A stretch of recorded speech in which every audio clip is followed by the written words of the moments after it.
You ask Tiger to calculate. This deals with linear inequalities with one unknown. The final result is x greater than 4. Let's solve it step by step. Simplify the expression. Expand the parentheses.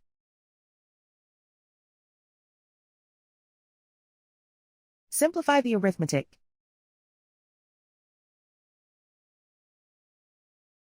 Group all constants on the right side of the inequality. Add 8 to both sides.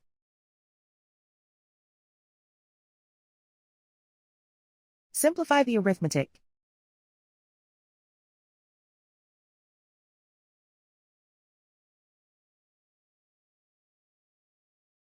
Isolate the x. Divide both sides by 8.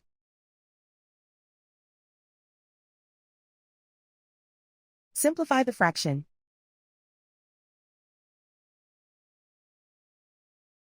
Find the greatest common factor of the numerator and denominator.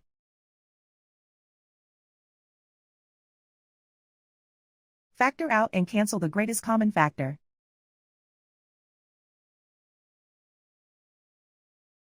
Plot the solution on a coordinate grid. And so the final result is x greater than 4.